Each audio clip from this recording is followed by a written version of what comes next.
Hey there, my name's Nader and I make videos for international students coming to Canada, and I also make videos for people who want to move to Halifax, want to start businesses, students, newcomers that just really want to get their feet in the ground and take off like a rocket. So if you fall into any of those categories, be sure to subscribe, leave me your comments down below, and if my videos help you, be sure to hit that subscription button so you don't miss any updates and turn on those notifications. So we're going to be talking about Halifax Transit today, specifically the bus system. What is it like to bus in Halifax? How do you use it? How effective is it?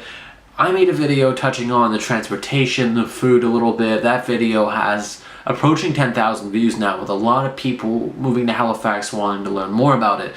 But let me touch on just the buses so that you can gain a solid understanding of how to use them when you get here.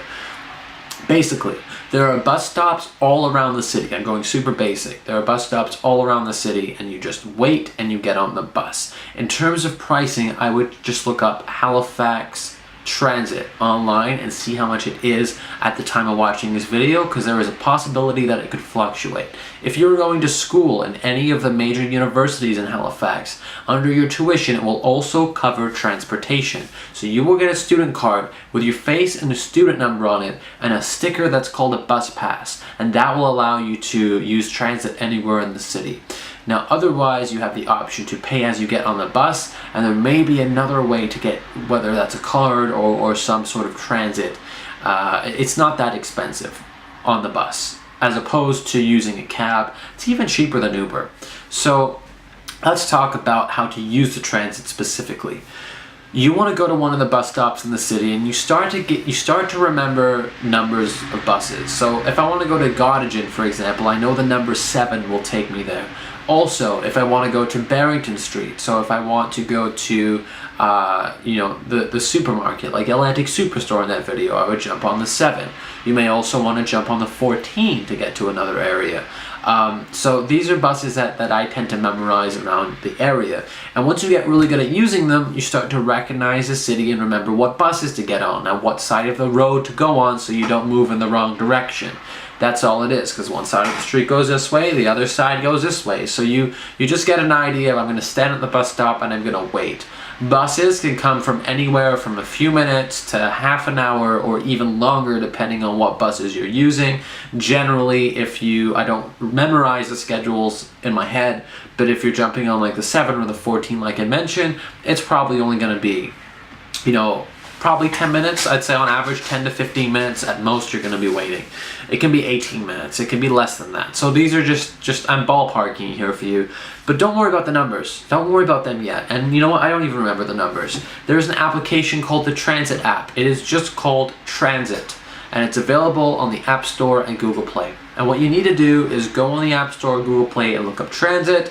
It is a green app. It's green, and then you have, it looks like a line and there's dots on the line. That's the correct application. It's like a green icon with just a route icon.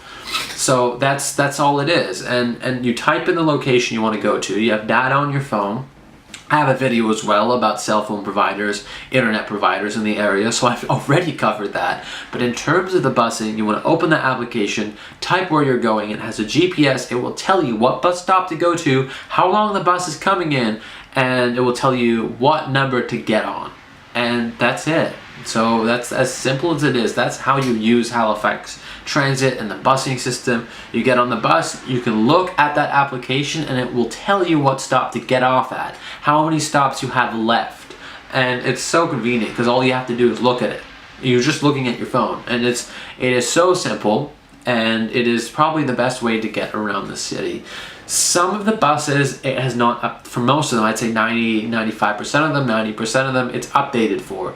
But for some of them, it's not. So you want to double check, you want to make sure that that application is up to date. For the most part, you should be fine unless you want to go to like Bears Lake area. I think some of the bus routes were not updated. The HRM had some changes, but now it should be okay.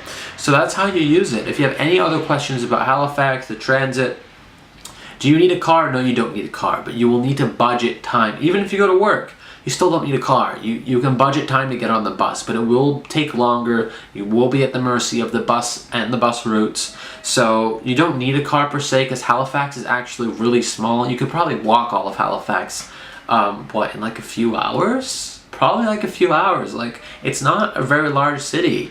Less, actually. So definitely consider using the bus. It's going to save you a lot of money.